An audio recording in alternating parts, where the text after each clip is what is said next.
Hai semuanya, selamat datang di channel Kepo Film. Di video kali ini, Mimin membuat alur cerita Chuan Su Zijiu Zinan part kedua. Selamat menyaksikan. Pada part sebelumnya, King Qiu dan Bing He diserang iblis dan pingsan. Part ini dimulai saat King Qiu sadar dari pingsan, dia kaget melihat pakaian luarnya sudah terlepas, dan dalam keadaan terikat. King Qiu diikat dengan benang pengikat dewa, sehingga dia tidak bisa melepaskannya. King Qiu juga mendapat peringatan OOC dari sistem dan pengurangan poin B. Di depannya Bing He dan Ying Ying dalam keadaan terikat juga. Bing He menenangkan Ying Ying, yang sedang ketakutan. Dia menghibur Ying Ying dengan mengatakan guru akan menemukan cara mengeluarkan mereka. Tiba-tiba pintu terbuka, dan iblis masuk dalam wujud awan hitam. Iblis itu tertawa mengejek King Qiu, karena dia berhasil menangkap Master King Jing. Iblis itu juga mengatakan, King Qiu tidak akan tahu identitasnya, tapi King Qiu sudah menebak siapa sebenarnya iblis itu. King Qiu memberitahu iblis itu tebakannya. Iblis itu merupakan Dai Er, selir ketiga ketua Chen. Awalnya dia kaget tapi, kemudian iblis itu mengatakan dia tidak masalah mereka tahu identitasnya, karena dia akan mengambil penampilan manusia, dan meniru perilaku korban yang dia bunuh sebagai identitas baru, dan dapat mencari korban lain. Dan saat ini dia menargetkan Ying Ying. King Qiu juga bertanya tujuan dia membunuh manusia. Awalnya iblis itu mengatakan tidak akan memberitahunya, tapi tak lama kemudian dia menjelaskan, dia gagal berkultivasi iblis. Jadi dia mengganti penampilan dengan korbannya untuk menyerap esensi manusia. Saat iblis itu akan menyerang Ying Ying, King Qiu memberitahu menyerap esensi manusia tidak berarti apa-apa. Dan akhirnya iblis itu mengubah targetnya kepada King Qiu, yang merupakan kultivator abadi, dan mengatakan sudah lama, dia tidak menggunakan tubuh seorang pria. King Qiu panik dan bertanya kepada sistem, ketika dia menjalankan misi, dan terjadi sesuatu, apakah dia memiliki kesempatan untuk selamat? Dan kemudian sistem menjawab, tak terkalahkan hanya untuk karakter utama, Lou Bing He.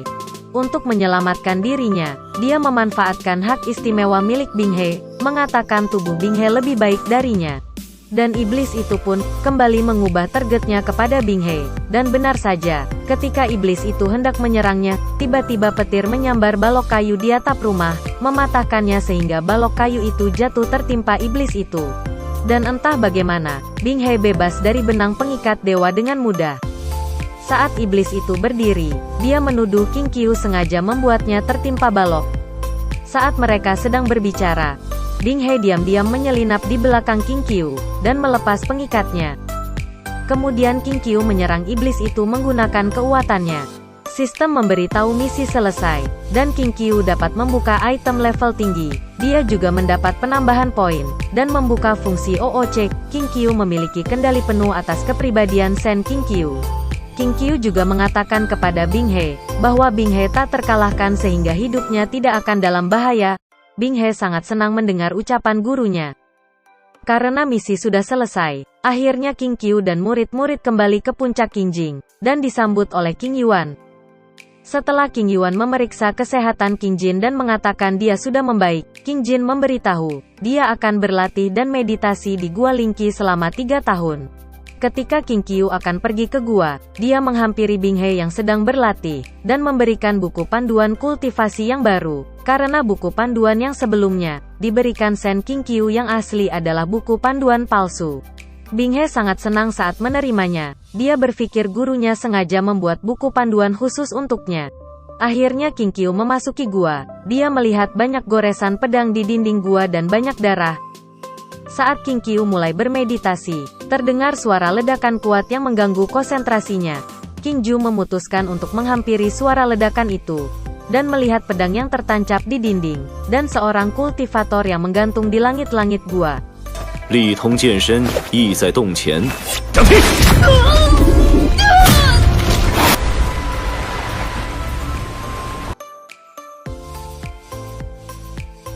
Kemudian pria itu seperti kehilangan akal sehat, dan mulai menyerang King Qiu tapi serangannya berhasil dihalau King Ju. King Qiu pun akhirnya menyadari siapa pria itu. Pria itu adalah Liu Qingge, penguasa puncak Baizan. Di novel aslinya King Ge dibunuh oleh Shen Qingqiu asli saat sedang berlatih. Qingqiu tidak membunuhnya seperti novel asli. Jadi sistem memberi tambahan poin, karena Qingqiu berhasil mengubah jalan cerita, dan nilai kebencian dan kematian penjahat Shen Qingqiu telah menurun. Saat King Ge sadar, Qingqiu memintanya untuk melupakan masa lalu mereka dan berbaikan. Dan menjadi saudara seperguruan, seperti selayaknya. King Ge masih merasa heran dengan perubahan sikap Qingqiu, dan menyuruhnya untuk menjauh darinya. Qingqiu akhirnya pergi dan melanjutkan meditasinya. Dia berpikir jika dia berhubungan baik dengan King Ge, di masa depan King Ge akan membantunya melawan musuhnya. Waktu berlalu, tak terasa Qingqiu sudah selesai bermeditasi, dan merasa tubuhnya lebih ringan. Sebelum keluar gua dia berpamitan kepada King Ge. Saat dia keluar gua, dia melihat puncak Qingjing diserang iblis. Dia tidak kaget akan hal itu, karena hal yang sama terjadi di novel aslinya. Kejadian ini merupakan pertemuan pertama Bing He dengan salah satu istri masa depannya. Qingqiu juga ingin memanfaatkan kejadian ini untuk mengambil hati Bing He. Kemudian dia melihat Ming Fan dan Ying Ying, yang sedang dikejar iblis berlari ke arahnya. Kemudian Qingqiu mengalahkan iblis yang mengejar mereka. Ying Ying meminta tolong Qingqiu untuk membantu Bing He, yang sedang bertarung dengan iblis. Akhirnya Qingqiu membantu Bing He melawan iblis-iblis itu. Setelah berhasil mengalahkannya, Qingqiu memberikan pedang kepada Bing He. Qingqiu juga mengatakan kepada Ming Fan untuk mengumpulkan murid-murid di aula, sebab dia tahu mereka tidak akan mendapat bantuan dari puncak lain, karena iblis telah memutuskan jembatan merah yang merupakan penghubung, sementara Qing Yuan sedang turun gunung. Qingqiu akhirnya menghampiri murid-murid yang sedang berhadapan dengan para iblis, dan dia menyerang beberapa iblis yang ada di hadapannya. Kemudian muncullah Sa Hualing di antara para iblis, yang baru diangkat menjadi dewi suku iblis. Hualing kemudian menyapa Qingqiu, dan mengatakan dia datang untuk menguji kehebatan Qingju yang terkenal. Dia juga berdalih saat Qingqiu bertanya kenapa dia melukai murid-murid puncak Qingjin, dan memutuskan jembatan merah. Padahal datang hanya untuk menguji kekuatan. Qingqiu tahu alasan sebenarnya, Hualing menyerang puncak Qingjing, karena ini kesempatan suku iblis, untuk mengambil alih puncak Qingjing, di saat Qingqiu sedang meditasi dan Qing Yuan turun gunung. Kemudian dia meminta salah satu murid menganggil Liu Qingge. Karena tidak menyangka dengan kedatangan Qingqiu, Hualin meminta untuk menguji kekuatan 3 lawan 3, dan Qingqiu menyetujuinya. Qingqiu memilih dirinya sendiri untuk pertandingan pertama, dan Hualin mengutus tetua tangan 1. Qingqiu mengusulkan dia akan menggunakan satu tangan juga untuk melawan, agar adil. Akhirnya pertarungan dimulai, iblis itu menyerang, dan Qingqiu hanya menghindar. Pada saat Qingqiu akhirnya menyerang, dia dengan mudah mengalahkan tetua tangan 1.